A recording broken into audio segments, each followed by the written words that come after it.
देखिए, मैं 34 साल का मेरा राजनीतिक जीवन है, एक्टिव पॉलिटिक्स का, और चौधरी भजन लाल जी का साधारण कार्यकर्ता से लेकर इलेक्शन एजेंट तक मैं रहा हूं। और जिस प्रकार का माहौल मैं इस बार देख रहा हूं, मैंने अपने 34 साल के जीवन में नहीं देखा। हम बहुत, परमात्मा की कृपा से हम बहुत बड़ी जीत की ओर बढ़ रहे हैं। ताबड़तोड़ आपने आरोप लगाए हैं, बहुत सारे पैसे बकाए हैं, बहुत सारे आरोप लगाए हैं, कितनी सच्चाई है और आदमपुर की जनता कैसे निपटेगी इन चीज़ों? देखिए, मैंने नाम के साथ बोला है। आमतौर में मेरी एक आदत है, चौधरी भजन लाल जी ने हमेशा मुझे सिखाया कि कुछ भी हो, आदमपुर हल्के की जनता को गुमराह नहीं करना। मैंने गांव और नाम दोनों बोल के आपको बताया कि इन लोगों की और बहुत लोगों की राशियां बकाया है।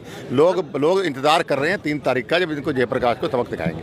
सीएम साहब से कुछ किसान मिलने जा रहे हैं, क्या कार्यक्रम है? देखिए, मुआवजा माननीय मुख्यमंत्री जी ने जारी कर दिया था, पर आचार संहिता की वजह से हमारे हाथ सरकार के बंधे हुए हैं। लेकिन कुछ साथी हैं जो बिल्कुल अड़े हुए हैं कि नहीं, हमें सीएम से मिलना है, सीएम से मिलना है। तो सीएम साहब से मिलकर उनको सारे कागज दिखा के और उनको कह दिया जाएगा कि भाई आचार संहिता अभी हम कोई घोषणा नहीं कर सकते, चुनाव के बाद आपके साथ न्याय होगा।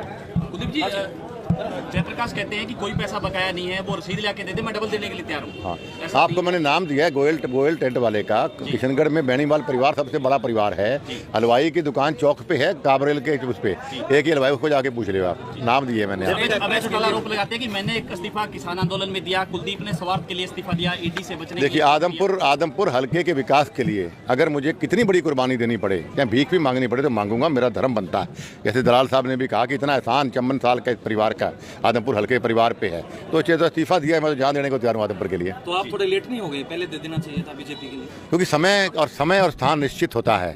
और हमने प्रयास किया था कि भाई किसी तरीके से कांग्रेस पार्टी में रह के हम एक मजबूत विपक्ष दे सकें, ताकि 2024 में हमारी सरकार बन सके हमारे। लेकिन कांग्रेस पार्टी खुदकुशी में थी, हमें विकास करवाना था हमारे इलाके का, तो मैं खुदकुशी करके मेरे लोगों को लावारिस छोड़ के नहीं जा सकता। तो वो कह रहे हैं कि प्रदेशाध्यक्ष नहीं बने, इसलिए ये सब किया है। देखिए, आप politics is about perception.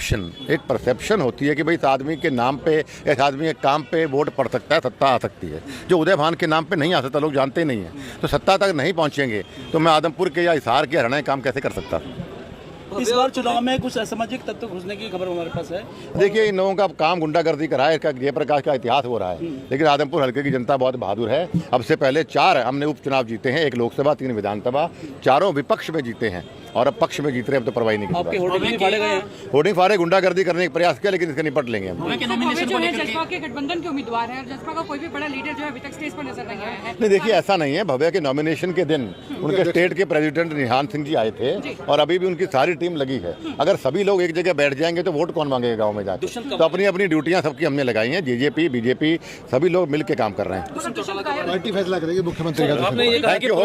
Bhavya के नॉमिनेशन को लेकर कुछ नहीं है, छोटे मोटे केस तो हर आम आदमी में चलते हैं, यूं ही बवंडर मचावे, कोई गलत नहीं किया।